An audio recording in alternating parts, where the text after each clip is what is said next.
everybody, today on Henry's House, I'm going to show you how to make South African Bobotie.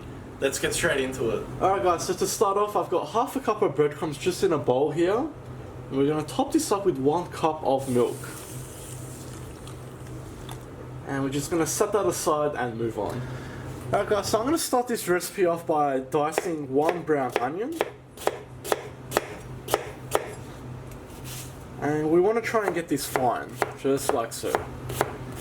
And I also have 1 tablespoon of freshly grated ginger here, and we'll need that as well. So let's move on to our stove. Alright guys, so moving on, I've just added about 3 tablespoons of oil into a frying pan. Just on a medium heat, we're going to add in our onions straight in.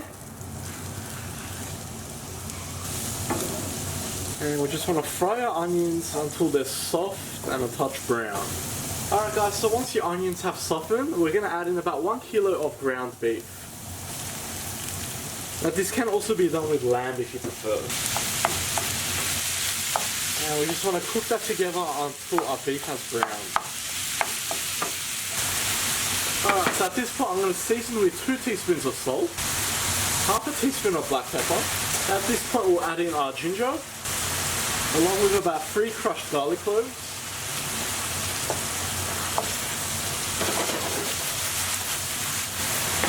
Next we'll add in 2 tablespoons of mild curry powder, about 2 tablespoons of butter,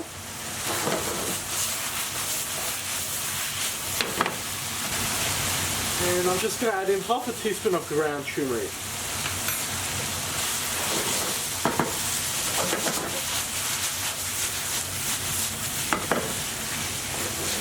Okay, and at this point we'll turn the heat all the way to low. And I'm going to add in half a teaspoon of ground cloves, about 2 tablespoons of mango chutney. You can also use peach chutney if you prefer. Just want to mix that all through. So at this point we'll add in half a cup of raisins, or you can use sultanas instead. About 3 tablespoons of slivered almonds. And I'm just going to add in half a cup of chicken stock.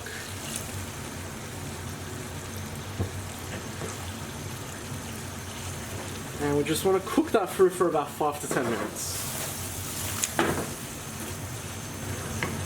So guys, next we want to squeeze out as much of the milk as we can from our breadcrumbs, and then add the breadcrumbs straight in.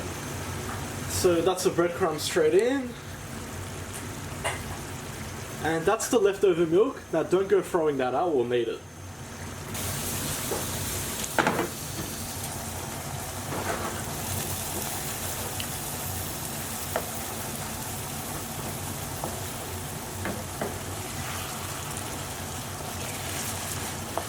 Alright, so we're just going to continue cooking for another 5 to 10 minutes.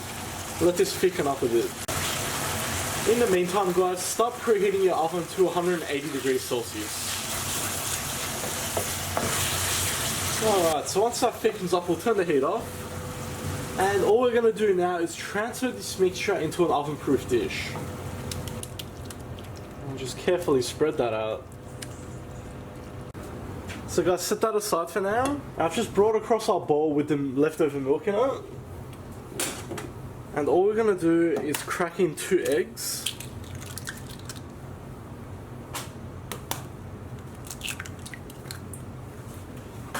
Make sure you don't get any shells in there. And just using a whisk or a fork, we just want to give that a good mix. So we'll bring back our dish. And all we want to do is pour this on top. But make sure you get a good cover angle.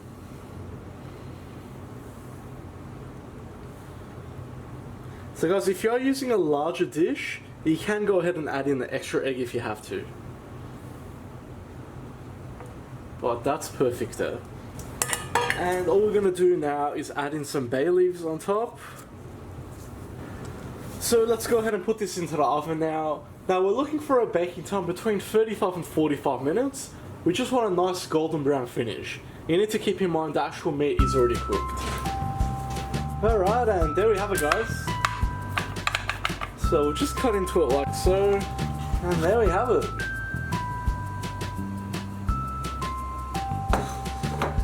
So guys, storage-wise, you can put this into the refrigerator and then heat it back up. There's nothing wrong with that, but obviously fresh is better.